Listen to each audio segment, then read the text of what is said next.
Alright guys, I think this is my favorite one yet. I am going to do a projection of the offseason for the Minnesota Timberwolves.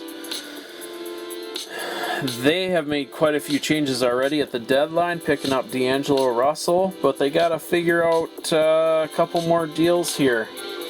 So I'm going to go ahead and make some trades as of this coming offseason, real-life trades with real-life salary cap numbers, and see where we end up here, okay? That being said, let's move along to my spreadsheet. Okay, this is the Timberwolves roster. This left column is their current roster.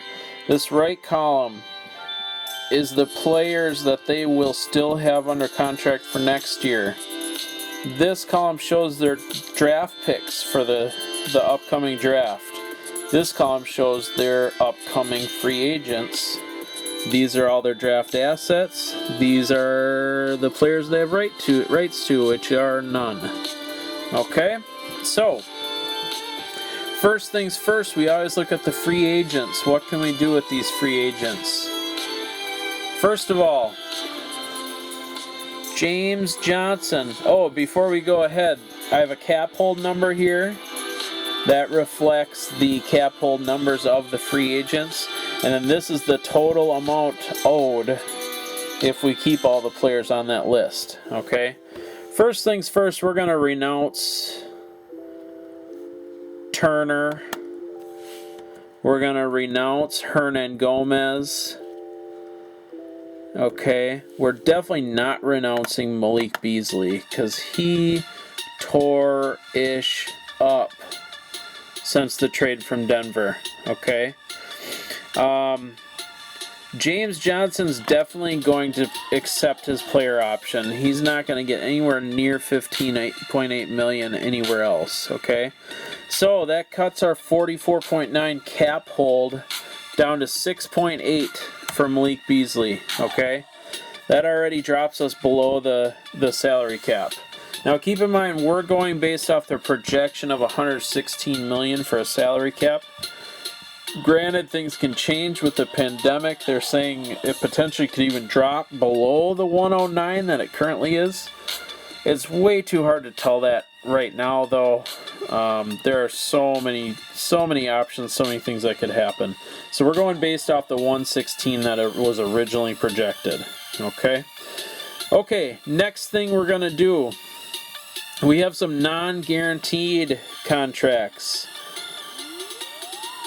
Jalen Noel and Jared Vanderbilt. Sorry guys, you are being released. Get them out of here. Okay.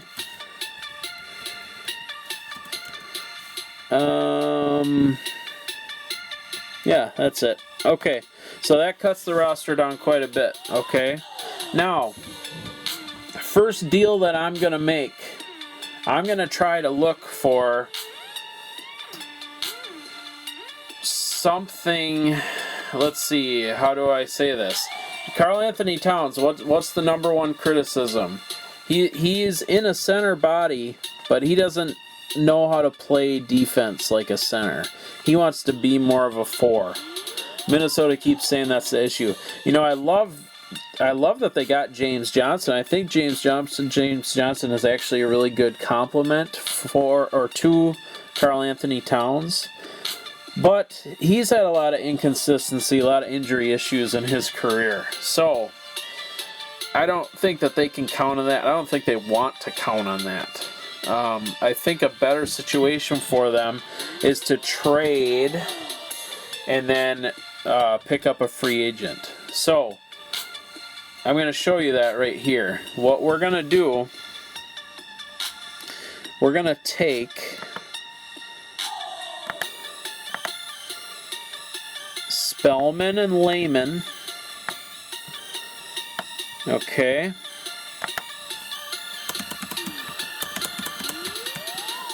Evans.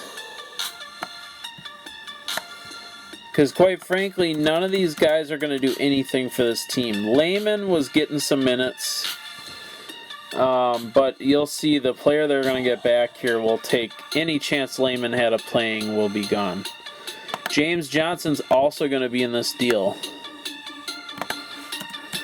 Like I say, I hate to lose him, but the money he makes, we can find better production. I took a long, hard look at a Kevin Love trade here, too, because that's a trade that they could make. James Johnson, they could do like James Johnson on one of these picks straight up for Kevin Love, but that doesn't solve the problem. It's exciting to think because Kevin Love is a big name, but I don't think it makes him better. So we're not going to go that route. We're going to trade this package of 4 players, and we're going to include this first-round pick from Brooklyn. Okay, we're going to trade that whole package to Chicago for, let's move these guys down a little bit here, to Chicago for Thad Young,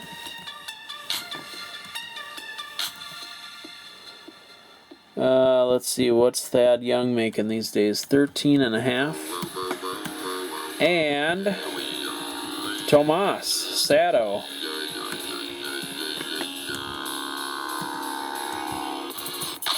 Okay. 2 reasons Chicago does this. These guys both have a second year left on their deal. I think they're both partially guaranteed for one's for $5 and one's for $6 million or something like that.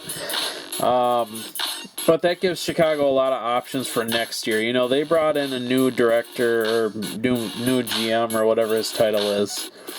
So, they're going to be looking at making moves, trying to start over. Thad Young and Satoransky are great. They're good veterans, but they didn't help at all last year. So realistically, Chicago cuts a year off there by taking in Johnson and the rest of these guys.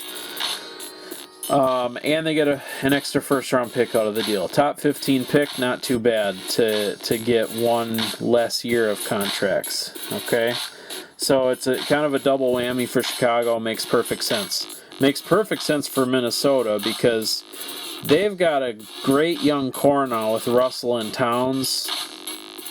But they need to add some dependable veterans to the team.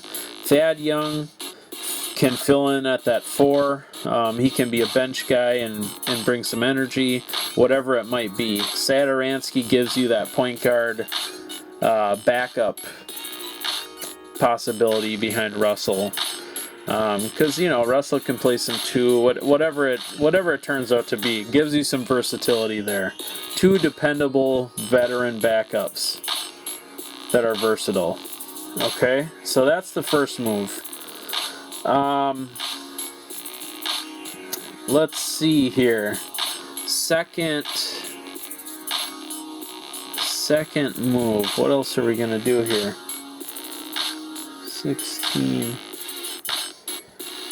Oh, right. Okay, so now we're going to move into, well, we could do the draft first, but like I say, we can always push the draft.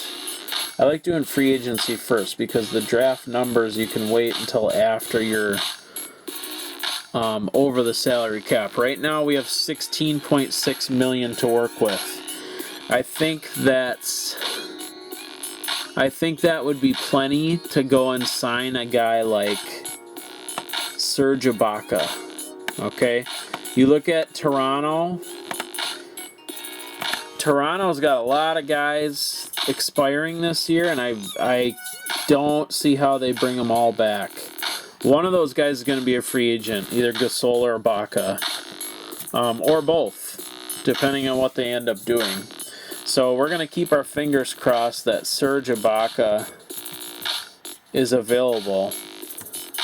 And we're going to pay Serge Ibaka 3 years, $45 million.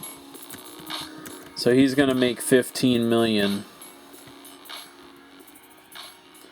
each year, okay? So he's the perfect center for next to Towns. He's a good interior defender. He can block shots, but he can also step out and play outside. So when Towns is on offense, he can dominate the post if he wants to, or he can stay outside. He's got a lot more flexibility there. But Ibaka can stay on the inside on defense. Okay, that allows them to switch those two guys around if they need to. Perfect partner for Towns, in my opinion. The next move we make now, remember we saved... darn it.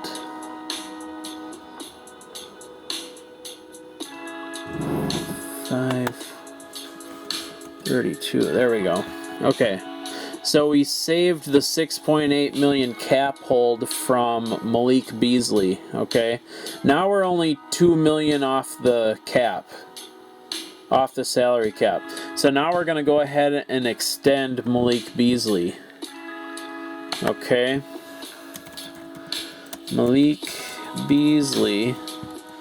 We're going to give him 4 years, $64 million. That might be a little steep for him. But I think that's reasonable. And now we can delete that cap hold. Okay, so now we're up to $124 million. So we're beyond the salary cap line. Now we can add in our draft picks. With the number 3 pick overall, I think it makes a lot of sense for them to take the European Denny Avdia, I believe is how you say his name. He's kind of like your Tony Kukoc type player. And again, I'm not 100% sure on the rookie contracts, but I think he'll make somewhere around $7 million if he's drafted in that position. Okay. Now, let's see. We have Avdia, Okogie, and Reed would be your 9th and 10th players. Okay. Now, we still need a defensive wing. We've got a lot of good offensive players here in Russell and Beasley and Towns. We need another defensive wing. So I figure they can use part of their mid-level exception to go get DeAndre Bembry. Okay, and I think they could easily get him... Whoops. For 2 years, $7 million. I think that's more than reasonable. They have a second round pick, number 33.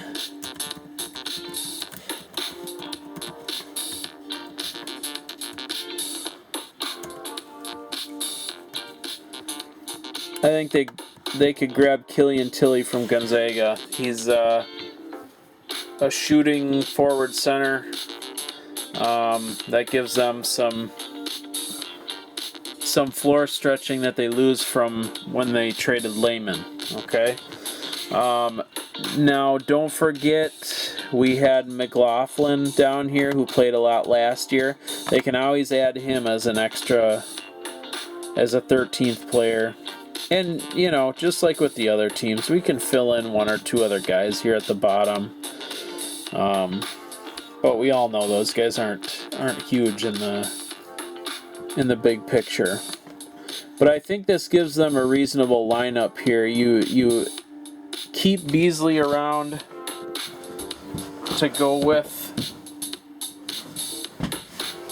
Russell at the 1 and 2. You keep Culver at the 3. Move Towns to the 4. Add Ibaka for the 5. It's a nice, solid lineup, well-rounded lineup. And then you back them up with 2 of the most durable veterans in the league. Plus, you've got a future cornerstone there in Avdia. And Okogie. Okogie's been a solid guy, too. and Reed's been really stepping up with Towns out. So you got a solid 9 to 10 man rotation there to work with. I think that's a playoff team with Ibaka in the mix there.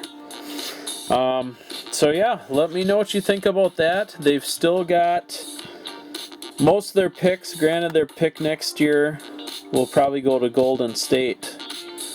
But they've got a team to work with now to fight for playoff spots over the next couple of years. Let me know what you think. Please subscribe if you like these videos. I'm going to try to keep making more. Let me know if there's a team you'd really like to get my input on.